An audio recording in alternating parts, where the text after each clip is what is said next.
right. So thank you all so much for joining us today. My name is Casey Kilpatrick, and I am the Director of Recruitment, Scholarships, and Student Engagement for the School of Education. Thank you all so much for joining our first ever School of Education Graduate Fair. I wanted to have this event for a couple of different reasons. The first is I wanted to give our School of Ed undergrad students an opportunity to kind of go ahead and start planning for their future.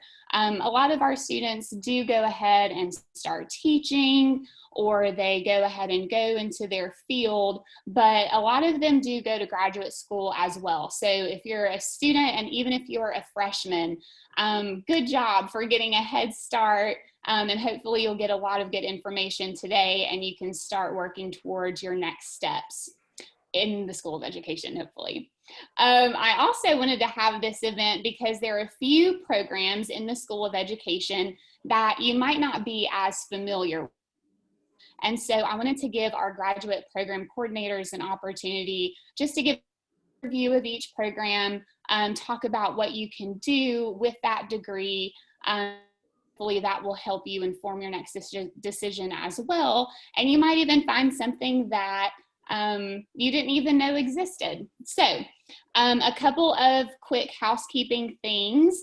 If you are not speaking, please go ahead and mute yourself out of respect for the presenter. Students, if you will, go ahead and type your Blazer ID and your major of interest or your program of interest in the chat, so that way after this event I can go ahead and follow up with you and we can start talking about your next steps. Also, if you have questions during the presentation, please just put the program or the director's name and your question in the chat, and we will address those after the presentation are over. And lastly, this is being recorded, so hopefully we'll be able to post this on our social media after this. I know we also have a couple of students who had marching band practice and some other activities this afternoon and couldn't attend, so I'll be sending this to them as well. So first I wanted to go over really quickly our different program types. We have some certificates and micro-credentials. Some of these you can actually work on during undergrad, and then those credits can be applied to a master's program. We have traditional masters. So if you are a kinesiology student and you're interested in a master's in kinesiology, or if you are elementary ed and you're interested in an elementary ed master's, that would be for you. Alternative masters is for those who are interested in getting a master's degree in something other than what your undergrad is in. We also offer an educational specialist program. This is kind of a next step for teachers who have already completed a master's degree. And then we also have doctorate level programs as well. So most of you already know that we are divided into two departments in the School of Education. We have the Department of Human Studies and the Department of Curriculum and Instruction. Today we're going to start with Human Studies, and Dr. Dana Watson is going to kick us off, and she is from counseling. So Dr. Watson, I will hand it over to you. Thanks, Casey. Hey, everyone. Thanks again for being here. I'd like to talk to you briefly about what we offer in the counseling program. So we offer a master's degree in counseling. It's 61 credit hours, and it is accredited by a group called KCREP. And so going to an accredited master's program is really important if you want to be in the field of counseling, because it opens a lot of doors for certification and licensure. So all of the programs you'll hear about today are certified or credentialed in that body. So we have 3 areas of concentration for our master's program, and students select one of those areas. The first is school counseling. Graduates from this program typically work as certified school counselors in K-12 school settings.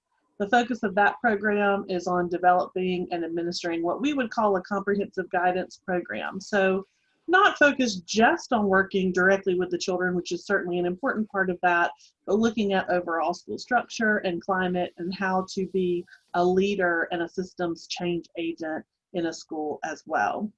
Our second concentration is clinical mental health counseling program.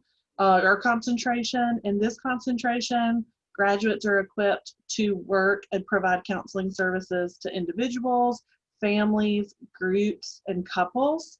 Our graduates can work with individuals across the lifespan, so children as young as 3 or 4 through the geriatric population. Graduates from our program are eligible for a license in the state of Alabama. And you'll find graduates from our program working all over Birmingham and Alabama, including places like UAB Hospital, Children's of Alabama, Alsana Eating Disorder Facility, and in a lot of private practices as well. Our final concentration is marriage, couples, and family counseling. It's very similar to our clinical mental health concentration as far as where graduates work and the type of jobs that they do. The difference is really, we call it just a philosophical difference. And the emphasis in the marriage, couples, and family program is really understanding individuals in the context of their relationships. So if you know you want to work in a school setting and maybe are not sure you want to stay in the classroom, school counseling could be a really good option for you. If you're interested in working with individuals and families out in the trenches, as we call it, mental health or marriage and family is a great option for those. We also do have 2 certificates. Unfortunately, you can't do the certificates as an undergrad like Casey mentioned, but instead our certificates are good options where you can major in one concentration or focus on one concentration and add a certificate in the other area, which allows you to get trained in 2 specialty areas. So we have a lot of students choosing that option because as new graduates, they're very marketable for having the training in both areas. So we consider students who have undergraduate degrees in pretty much any major or minor. You don't have to have been a teacher. You don't have to have a psychology undergrad degree. We really do have a diverse group of students as far as educational background. And we admit twice a year, once in the fall, once for the fall and once for the spring. Our next deadline is March 1st, and that's for the fall of 2021. Great, thank you so much. Next, we are going to move over to Community Health and Human Services with Dr. Laura Forbes.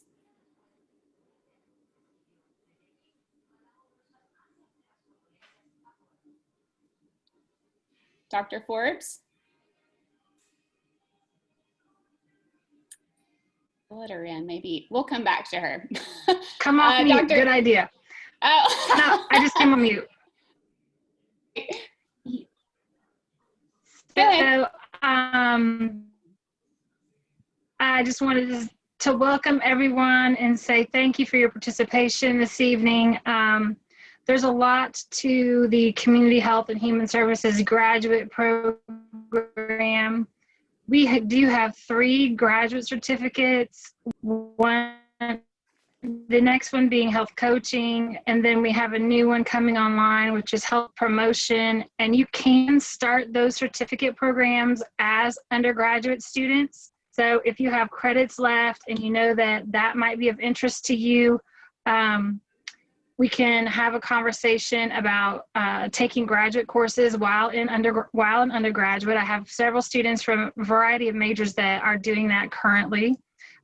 We have an online master's in community health, and it's anywhere roughly between 39 and 42 to 45 hours, depending on what you choose to add to that.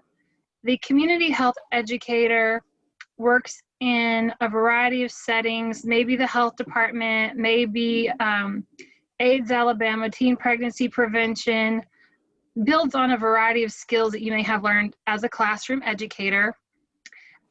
And then we do have a PhD program in health education and health promotion at this point, should you be a student that wishes to go on. With our master's program, I'll go back to it for a second. We have both a thesis, a non-thesis, and an internship option, depending on the type of experiences that the students bring with them to our program. And, you know, really a lot of times when it comes down to talking about this community, how this human is important to me, sometimes in this room, sometimes we've had a family issue that has impacted students change to community health and human services because they've made a decision to make their pain their passion, and they want to educate others maybe about diabetes or some health-related topic. So it's not a far stretch for those of you who are education majors to consider. So thank you very much. And I look forward to receiving any questions that you might have. Thank you, Dr. Forbes. Dr. Keith Gurley with Educational Leadership. Hi, I'm Keith Gurley, and it's a pleasure for me to be here and speak with you all. Our programs in educational leadership, for those of you who may be interested in assuming a leadership role in a school, this is great for you to begin long-term planning. I say long-term planning because all of our programs require that you have 3 full years certified classroom teaching experience before you can qualify to even apply or be accepted to the educational leadership programs. With that being said, I'll tell you briefly the 4 programs that we have, and then I'll come back kind of like Dr. Forbes did and talk about maybe the program that you all might be most interested in or that might be most accessible to you, that is our master's program. We do have a master's program and a certificate program, which is reduced hour program for people who are interested in a Class A certificate level from the Alabama State Department of Education. We also have an advanced program called the Educational Specialist Program, which is people who are interested in district level leadership that maybe want to become an assistant superintendent of schools or a superintendent of schools. And finally, we have a doctoral program. Back to the master's program, for people who are interested in becoming an educational leader, whether that be a classroom teacher leader, like a department chair or something along those lines. Some people are interested in becoming a curriculum leader. Maybe you're interested in leading at the building or district level in a curriculum area in special education or health education or physical education, all kinds of different options there for your leadership roles. But most of our students are interested in becoming either an assistant principal or eventually a principal of a school. And that's why it's required that you spend some time in the classroom first. Our Masters of Educational Arts in Educational Leadership, we accept students for each term. We have a rolling admission, and it is a full 30-hour educational leadership master's program, which most people finish in about 4 semesters. So I would be very happy to speak with any of you that are interested in the potentially and eventually becoming a school leader in whatever capacity you may be interested in. So please don't hesitate to contact me. Thank you. Thank you so much, Dr. Gurley. All right, moving on to Higher Education Administration, our newest program with Dr. Mary Ann Boding Al-Sharif. So I'm Mary Ann, and I'm going to talk to you a little bit about our higher ed administration program. So we have both the graduate certificate and a Master of Science in Higher Ed Administration. Both of the programs are offered completely online. The graduate certificate allows admissions in both the fall and spring semester. This is to help us better align with the new interdisciplinary master's degree program with the graduate school. However, the certificate can also be taken as a standalone. Individuals who are admitted to the master's program will automatically have the graduate certificate added, as the coursework for the graduate certificate is already embedded in the master's program. Our master's program is a fall-only start at this time. The graduate certificate serves to prepare current professionals working in higher ed in 3 ways. First, providing basic knowledge and skills needed to be successful in their current positions. Second, as an avenue for work-related advancement and promotion, or third, as preparation for enrollment in a future degree-seeking graduate program. The MS in Higher Education Administration serves to prepare students for innovative and socially responsible leadership roles within higher ed. So students in this program gain knowledge and leadership skills necessary to meet the growing challenges of supporting a culturally diverse student population, including but not limited to first-generation students, minoritized and marginalized populations, international students, and/or students who are facing economic challenges. Students pursuing an MS in Higher Education Administration can choose between a thesis and a non-thesis option. The thesis option is 39 hours. The non-thesis option is 36 hours. And again, as I said earlier, these are both offered completely online. In general, the Higher Education Administration program was created utilizing a social justice lens.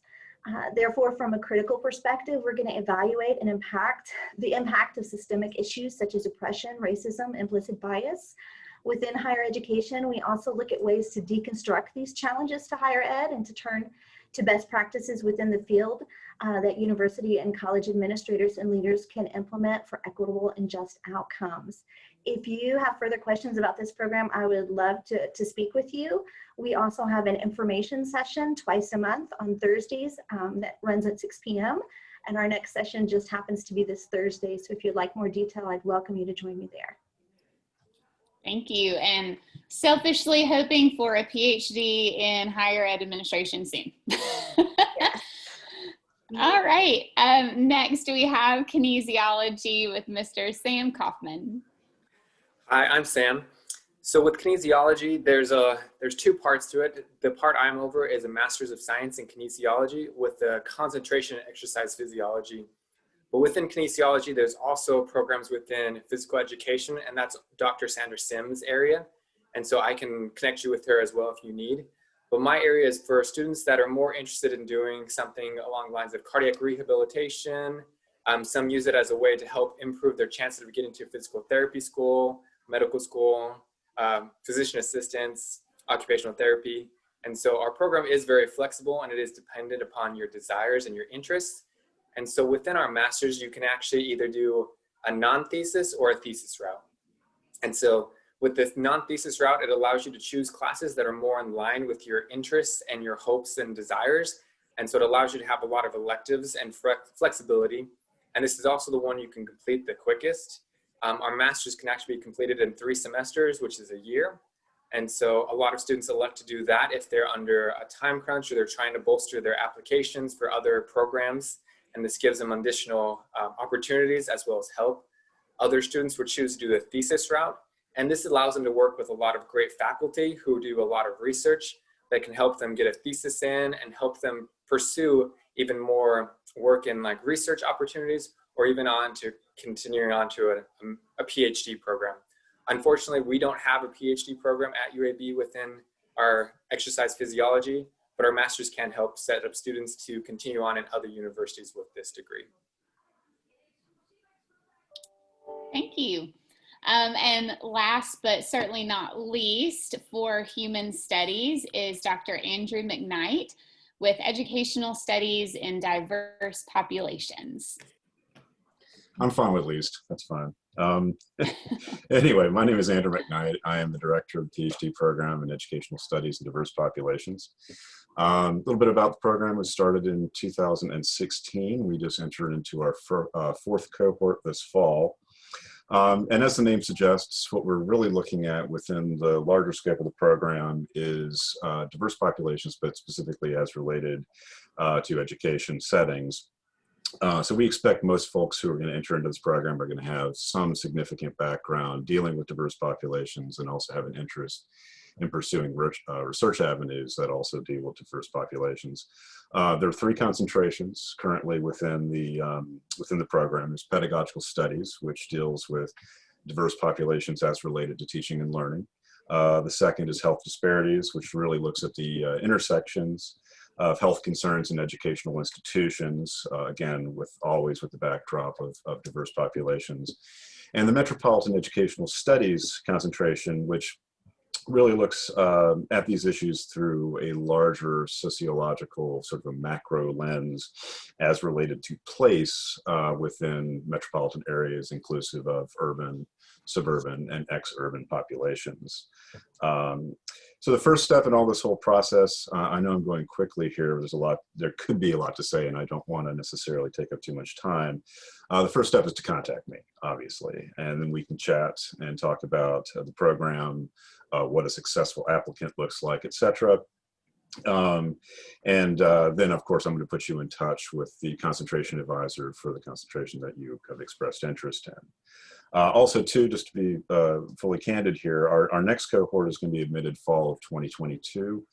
We do an every other year admission cycle for two reasons. One is we want to have enough of a cohort for you to have a full cohort experience with fellow doctoral students. And the second, frankly, is we want to make sure that we maintain the resources to be able to meet the needs of doctoral students, which is fairly labor intensive, obviously, for the student, but also for faculty. So we want to make sure that we're being responsible in admitting people and being able to help them through the program.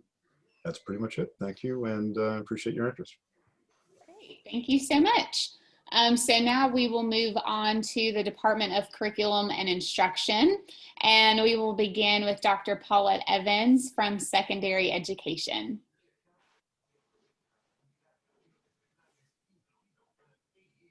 Oh, you're muted. Y'all, I did a whole intro. I'm Paulette Evans, and I'm the Program Director for Secondary Education. Thanks so much for now listening to me off mute. Our programs are kind of straightforward. It is for the secondary level, so middle school and high school. We do have middle school certifications for mathematics, grades 4 through 8. But in secondary, we have the alternative master's program. That's if you enter with a degree, undergraduate degree other than education. We have the traditional master's program. That's if you have an undergrad in education. And we have the EDS program, the educational specialist. And we have those for mathematics, social science, and history. We have it for biology, chemistry, physics, and general science, and English language arts. And I think that's pretty much it. I offer informational sessions every other week, the first and third Thursdays at noon. If you know anybody that's interested in any of the secondary programs, I'm sure that Casey can share that link to you. And I look forward to speaking with you. Thank you. And now Dr. Kelly Hill with Elementary Education and Early Childhood Education. Hey there, I see we have some interest in elementary education among those who are joining us tonight. So we have a master's, an EDS, and a PhD in early childhood. For elementary, we have both a master's degree, and then if you already have a master's degree or thinking long term, we also have the EDS. The early childhood program is focused on birth to age 8, and the elementary programs are for kindergarten through 6th grade. And if you're looking at traditional master's programs, completing these programs successfully would lead to Class A certification. The EDS is Class AA certification. And PhD doesn't come with a certification. It comes with a dissertation and lots more work. No, I'm just kidding. It's great. If you're interested in the alternative master's program, I hold a monthly info session. Casey can share that link with you. And if you're interested in traditional programs, I will talk to you in just a bit and can also schedule one-on-ones if you like. Thank you, Dr. Hill. Dr. Susan Spizzini with English as a Second Language and Education. Hello, everyone. It's a pleasure, and I'd like to welcome you to this information session or this graduate fair for the School of Education. And yes, I do English as a second language. I coordinate that, but also the arts and Spanish and French. In other words, these are the content areas that provide certification in grades pre-K all the way up to 12th grade. And so this is sort of a grouping of several different subjects. If you are receiving your undergraduate degree or have received it in the visual arts, then, and you want to consider being a K-12 art teacher, then come see me, and that would be an alternative master's with teacher certification. If you have your undergraduate degree in music and would like to be a K-12 music teacher, then we have an alternative master's for you, and you would then do education and entry level to education at the master's level. If you have the same for Spanish and for French, in both of those, if your degree is in something else, but you have that you speak Spanish well and you read and write it well, or French, then for instance, maybe it's your native language, then you can become a K-12 Spanish or French teacher. Now, the big program that I coordinate is that for ESL, which is English as a second language. So if you're interested in learning how to teach ESL, English, to speakers of other languages, then this is the place to come. We have a nationally recognized program. I believe ours is the only one in the state that is nationally recognized for ESL. You can, and you don't have to have an undergraduate degree in ESL. If you have an undergraduate degree in education, such as in elementary ed, secondary, special ed, and any other that might be, then you can enter, and you want to then also get certification in ESL, you would enter our traditional master's. It's a 30-hour program. If you have an undergraduate degree in any other field outside of education and want to teach ESL, then you can enter our alternative masters for teaching ESL in grades K-12, or our TESOL track, which is for teaching ESL to adults or around the world to children and adults, but that does not come with certification. We also have then a dual certification, ESL Spanish or ESL French. And if you already have your master's degree, a couple years down the line here, and you wish to have an EDS, we have an EDS in TESOL. So, and then there is another master's program that is non-certification. It's a Master's of Educational Studies. And that's if you want a master's in education, but you don't want to teach K-12. You want to work in some other capacity, usually informal education, not in the school. So if any of the above are of interest to you, please send me an email and you'll come to my information session. Nice talking to you. Thank you so much, Dr. Spazzini. And now we have special education with Dr. Robin Ennis. Hi, thank you. So we have two areas of study within our special education program. We have our collaborative teacher program. That sounds like a funny name. It doesn't sound like special education, but that is the term that we use within the state of Alabama. So we have a collaborative teacher program that's K through 12 certification.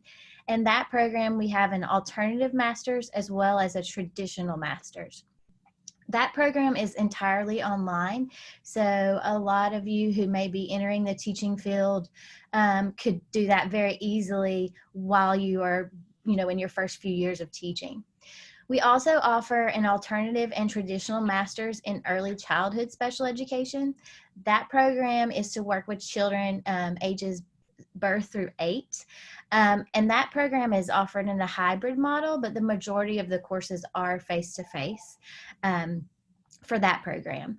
We also have a micro-credential in working with individuals with exceptionalities, and that program allows you to take up to 4 courses from our master's program coursework while you are still an undergrad.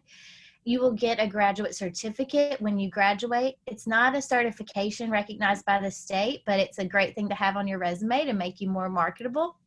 And then if you decide you want to come and get your master's in special education, you will already have 12 of the 30 hours completed for that program, so you can get through fairly quickly. If you would like more information, I offer an info session the second Tuesday of every month, and you can email me or fill out an interest form on the UAB website to get the Zoom information for that. Thank you. Thank you so much. Okay, so I did mention some scholarships really quick because we do have a few scholarships in the School of Education that are available to graduate students. I think they're all in curriculum and instruction. But so I just wanted to point that out really quick for students who might be interested in that. And I also wanted to give you all my information. So this is my email address, my work cell number. And then at the bottom of this screen, you'll see where you can schedule an appointment with me if you want to discuss graduate programs. And then at the very bottom is our website, uab.edu/education. And several of our program coordinators mentioned special interest sessions that they do. So if you go to our education website and click on the graduate tab, and the program that you're interested in, that's where you can register for that. But of course, if you have problems finding it, just shoot me an email and I will send you the direct link. So let's see if we don't have any questions in the chat. Do any of our students in attendance have questions for our graduate coordinators?